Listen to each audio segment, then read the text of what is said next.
Znanje in veščine so tisto, kar je pogoj za razvoj, za napredek.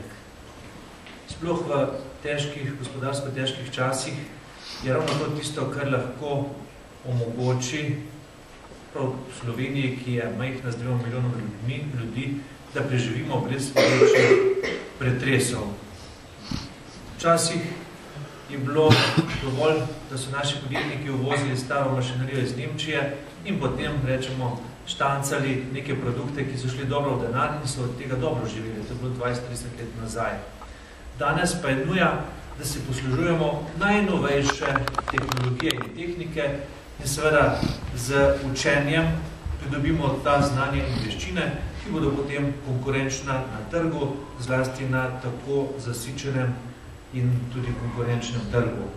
Zelo me veseli, da se je gospod Robi Gajšek, ravnatelj te šole, odločil, da uvede to novo, najnovejšo tehnologijo v računalnikih. To lepega je povedal o tem, da ne bi ponavljal. Je en kvalitetni preskok, ki tudi motivira učence, da se tega poslužujejo oziroma izpopolnjujejo svoje znanje. In to je tisto, kar je potem pogoj, seveda, kot se rekel, za veščine in znanje, ki je potrebno za današnji razvoj.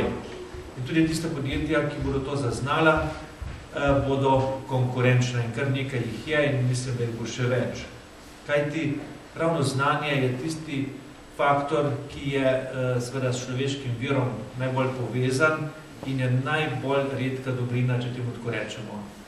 In prav je, da se že v osnovni šoli tega poslužujejo in seveda rastejo s tem in jim je to nekako kot vsakdanja hrana, niti ne opazijo, da je to del integriranega njihovega življenja. Mi, ko smo s tem manj delali v naših šolskih časih, se težje temu privajamo ali pa uporabljamo. Današnji učenci pa je to raste z njimi in je prav, da se uporablja najnovejša in najboljša tehnika in tehnologija v računalništvu. Hvala Robi, hvala ekipi iz Apple in vsem drugim učencem pa želim, da se tega čim bolj poslužujete in čim bolj koristite to napredno orodje.